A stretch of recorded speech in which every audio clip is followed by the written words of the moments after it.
En Siria, lejos del peligro de Palestina, los romanos se reagruparon bajo la jefatura personal del emperador Adriano, que llevaba como subjefe a Julio Severo, antiguamente gobernador de Bretaña. Se produjo otra invasión a gran escala, en la que participaron por lo menos 12 legiones, unos 80.000 soldados. En una operación de pinzas, esos soldados combatieron puesto por puesto atravesando toda Tierra Santa. Finalmente, Simón fue acorralado, y presentó su última resistencia en Batir, su cuartel general, a unos pocos kilómetros de Jerusalén, en el año 135. Mientras duró la sublevación, las tropas de Simón ocuparon constantemente Qumran. Monedas encontradas en las ruinas dan fe de esa presencia en un lugar que, después de todo, debió de haber revestido una considerable importancia estratégica. Es entonces posible, a pesar de la opinión del padre de Vaux, que por lo menos algunos de los manuscritos del Mar Muerto fuesen depositados en Qumran todavía en tiempos de Simón. 15. El suicidio de los celotes. Una vez que se ve en perspectiva el amplio movimiento mesiánico de la Palestina del siglo I, y una vez que se ven como partes integrantes de ese movimiento las aparentemente diversas sectas, varios elementos y anomalías hasta ahora inexplicables encajan al fin. Así, por ejemplo, empieza a tener sentido la apocalíptica y escatológica ferocidad de Juan el Bautista, lo mismo que su papel en los sucesos relatados por los evangelios. Así, también, pueden explicarse ciertos pasajes e incidentes teológicamente torpes relacionados con la propia carrera de Jesús. Hay, como hemos señalado, por lo menos un celote entre sus seguidores, y quizá más. Está la violencia de su acción al volcar las mesas de los cambistas en el templo. Está su ejecución no por autoridades judaicas sino romanas, de una manera reservada específicamente para los que cometían delitos políticos. Hay otros numerosos ejemplos, que los autores de este libro han examinado detenidamente en otra parte. Finalmente, están las propias palabras de Jesús: no penséis que he venido a traer paz a la tierra. No he venido a traer paz, sino espada. Sí, he venido a enfrentar al hombre con su padre, a la hija con su madre, Mateo 10, 34, 35. Y algo todavía más revelador, en una fraseología inequívocamente qumraniana: no penséis que he venido a abolir la ley y los profetas. No he venido a abolir, sino a dar cumplimiento. El cielo y la tierra pasarán antes que pase una y o una tilde de la ley sin que todo suceda. Por lo tanto, el que traspase uno de estos mandamientos más pequeños y así lo enseñe a los hombres, será el más pequeño en el reino de los cielos. Mateo 5, 17, 19. 1. En este pasaje es casi como si Jesús hubiese anticipado el advenimiento de Pablo. Desde luego, no podría haber formulado una advertencia más específica. Según los valores que establece, la posición de Pablo en el reino de los cielos no puede ser mucho más elevada que la de un paria residente oficial. Otra anomalía que se ve bajo una nueva luz es el caso de la fortaleza de Masada, y el carácter y la mentalidad de sus tenaces defensores. Cuando Tierra Santa se sublevó en el año 66, una de las primeras fortalezas tomadas, por Menahem, el hijo nieto de Judas de Galilea, fundador de los celotes, fue la de Masada. Encaramada en lo alto de una escarpada montaña que da hacia la costa sudoeste del Mar Muerto, unos 50 kilómetros al sur de Qumran, se convirtió en el baluarte más importante de los rebeldes, el símbolo supremo y la personificación de la resistencia. Mucho después de haberse derrumbado la resistencia en otras partes, Masada seguía aguantando. Jerusalén, por ejemplo, fue ocupada y arrasada a los 2 años del comienzo de la insurrección, en el año 68. Pero Masada fue inexpugnable hasta el 74. Dentro de sus murallas, unos 960 defensores resistieron repetidos asaltos y un extenso cerco de un ejército romano que se calcula en 15.000 hombres. A pesar de la tenacidad de esa resistencia, a mediados de abril del año 74, la posición de Masada se había vuelto desesperada. Impedida la llegada de refuerzos, rodeada totalmente por tropas romanas, la guarnición ya no tenía ninguna perspectiva de resistir un asalto general. Los romanos, tras bombardear la fortaleza con pesadas maquinarias, habían construido una inmensa rampa que subía por la ladera de la montaña y, en la noche del 15 de abril, se prepararon para el ataque final. La guarnición, al mando de Eleazar ben Jair, tomó una decisión. Los hombres mataron a sus mujeres y a sus hijos. Luego se eligieron 10 hombres para que matasen a sus compañeros. Cumplido eso, procedieron a echar suertes, eligiendo uno para que ejecutase a los 9 que quedaban. Después de realizar esa tarea, el último hombre incendió lo que quedaba de los edificios de la fortaleza y se suicidó. Perecieron en total 980 hombres, mujeres y niños. Cuando los romanos rompieron violentamente la puerta a la mañana siguiente, solo encontraron cadáveres entre las ruinas. 2 mujeres y 5 niños escaparon a la carnicería, se supone que ocultándose en los conductos de agua debajo de la fortaleza, mientras el resto de la guarnición se suicidaba. Josefo cuenta el testimonio de una de las mujeres, extraído, dice, del interrogatorio al que la sometieron los oficiales romanos 2.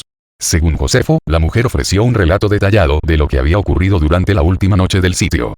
Si hemos de dar crédito a ese relato, y no existe razón para no hacerlo, Eleazar, el comandante de la fortaleza, exhortó a sus seguidores al suicidio masivo con su carismática y persuasiva elocuencia. Desde que el hombre primitivo empezó a pensar, las palabras de nuestros antepasados y las de los dioses, apoyadas por las acciones y los espíritus de nuestros predecesores, nos han hecho entender constantemente que la calamidad del hombre es la vida, y no la muerte.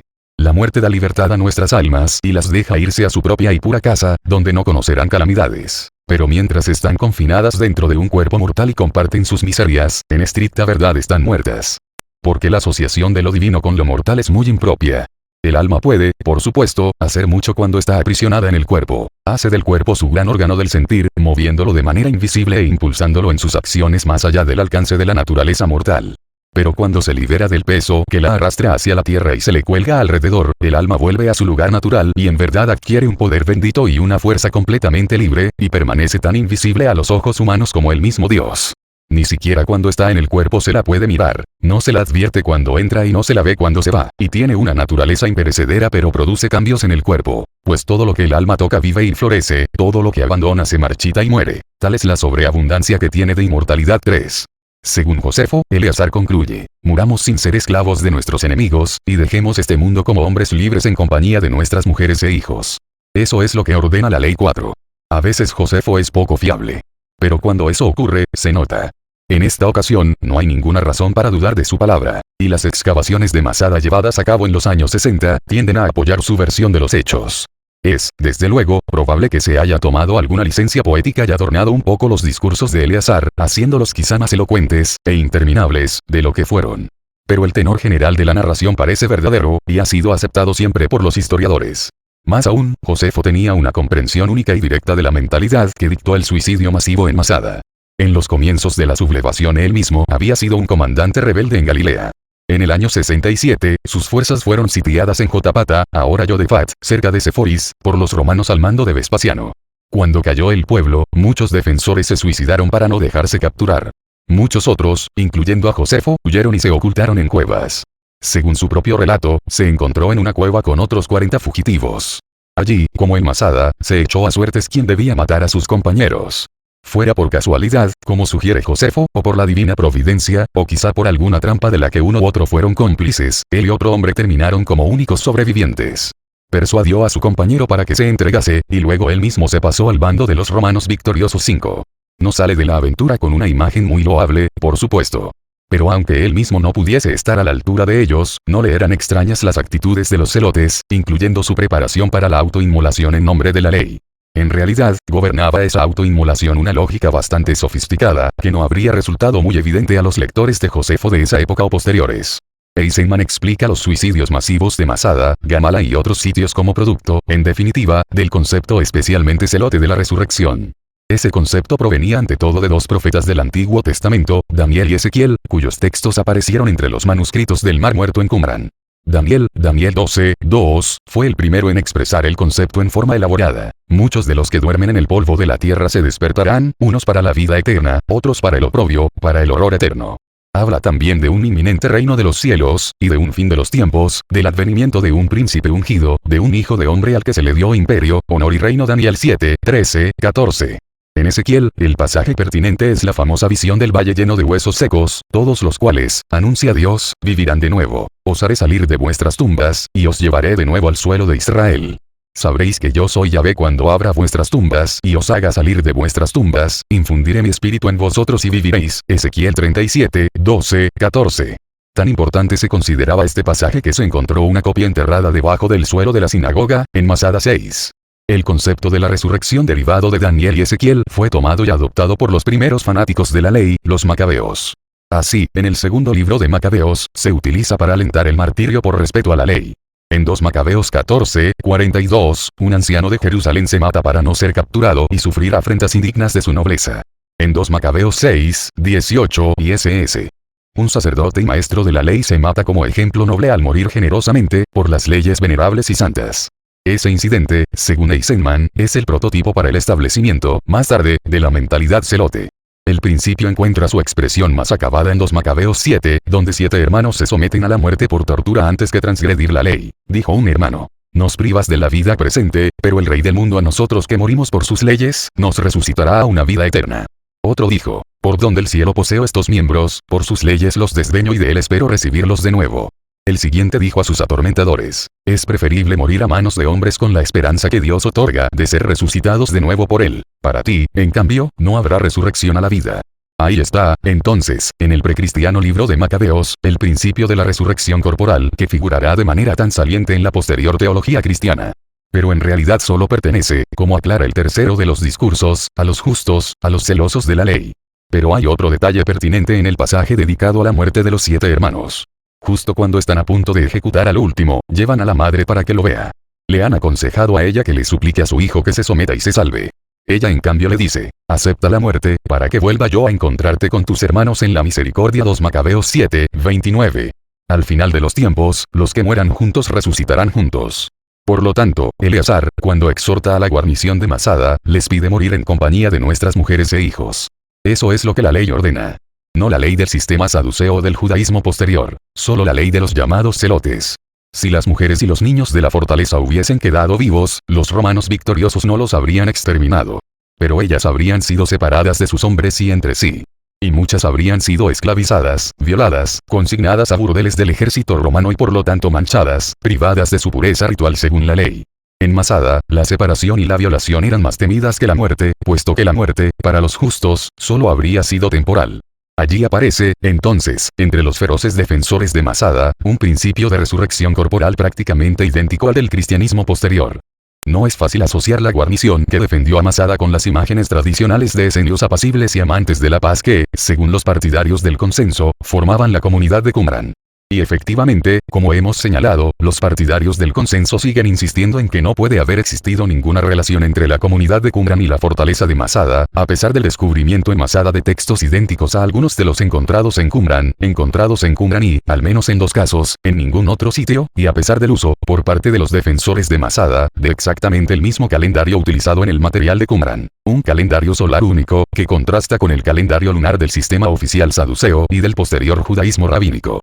Otra vez se puede percibir la configuración de lo que ha descrito Eisenman, un amplio movimiento mesiánico nacionalista en el que efectivamente se mezclaron una cantidad de supuestas facciones, si es que alguna vez hubo alguna distinción entre ellas. La explicación de Eisenman reconcilia e interpreta lo que antes parecía un revoltijo de contradicciones y anomalías. También da sentido a la misión en la que es enviado Pablo por la jerarquía de la llamada iglesia primitiva, el enclave nazoreno, en Jerusalén. Hay que recordar que en tiempos bíblicos Israel no era exactamente un territorio, ni una región particular. Más importante aún, Israel denotaba un pueblo, una tribu, una hueste. Cuando Pablo y otros evangelistas son enviados por la jerarquía de Jerusalén, su misión es lograr conversos a la ley, es decir, a Israel. ¿Qué podía significar eso, en términos prácticos, sino el reclutamiento de un ejército? Desde tiempos del Antiguo Testamento, y especialmente desde el cautiverio babilónico, la tribu de Israel se había dispersado a través del mundo mediterráneo y más allá, hasta Persia, donde al producirse la sublevación de Simón Bar Kokhba, en el año 132, había todavía suficiente comprensión como para obtener al menos una promesa de apoyo. Los emisarios de la jerarquía de Jerusalén no fueron enviados para explotar esa inmensa mano de obra potencial, para llamar a filas al disperso pueblo de Israel y expulsar a los invasores romanos de su tierra nativa y liberar su patria.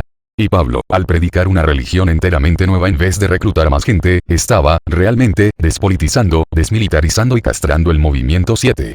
Eso, desde luego, habría sido un asunto mucho más serio que faltar al dogma o a ciertas prácticas rituales. Habría sido, en realidad, una forma de traición. Porque la ley, tal como figura en los manuscritos del Mar Muerto, no se limita al dogma y a las prácticas rituales. Atravesando los textos de Qumran, como un deber sagrado, está el impulso de construir una legítima persona mesiánica, sea real, o sacerdotal, o ambas cosas. Eso, en consecuencia, supondría el restablecimiento de la antigua monarquía y el antiguo clero, la expulsión del invasor, y el rescate y la purificación de Tierra Santa para que el pueblo elegido por Dios pudiese habitarla. En palabras del manuscrito de la guerra, el dominio de los invasores llegará a su fin, los hijos de la justicia brillarán sobre todos los confines de la tierra. 8. 16. Pablo, agente romano o delator. Con este plan general en mente, vale la pena volver a mirar la confusa e incompleta descripción de los sucesos que ocurren hacia el final de Hechos de los Apóstoles. Pablo, recordaremos, luego de una prolongada misión evangélica en el exterior, vuelve a ser llamado a Jerusalén por Santiago y la indignada jerarquía.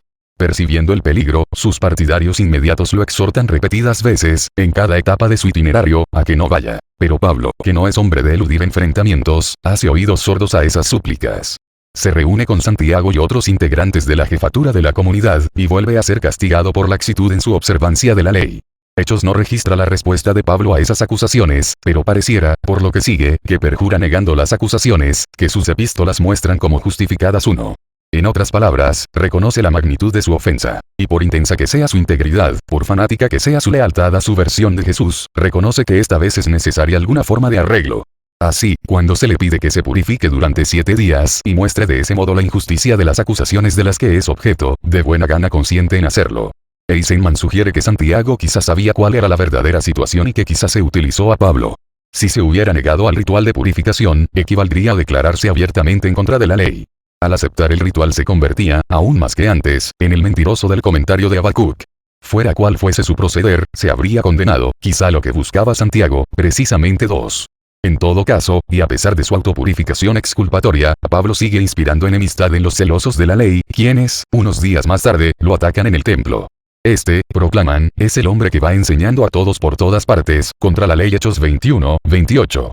Los disturbios que siguen no son poca cosa. Toda la ciudad se alborotó y la gente concurrió de todas partes. Se apoderaron de Pablo y lo arrastraron fuera del templo, e inmediatamente cerraron las puertas. Intentaban darle muerte, cuando subieron a decir al tribuno de la cohorte: toda Jerusalén está revuelta. Hechos 21, 30, 31. Llaman a la cohorte, no menos de 600 hombres, que rescata a Pablo en el momento justo, quizá para impedir que se produzca una agitación civil en escala todavía mayor. ¿Por qué si no habría de molestarse la cohorte en salvar la vida de un judío heterodoxo que había encolerizado a sus semejantes? La magnitud del tumulto da una idea de la aceptación y la influencia de que debía gozar la llamada iglesia primitiva en la Jerusalén de la época, entre los judíos. Hablamos, evidentemente, de un movimiento dentro del propio judaísmo, que merece la lealtad de gran parte de la población de la ciudad.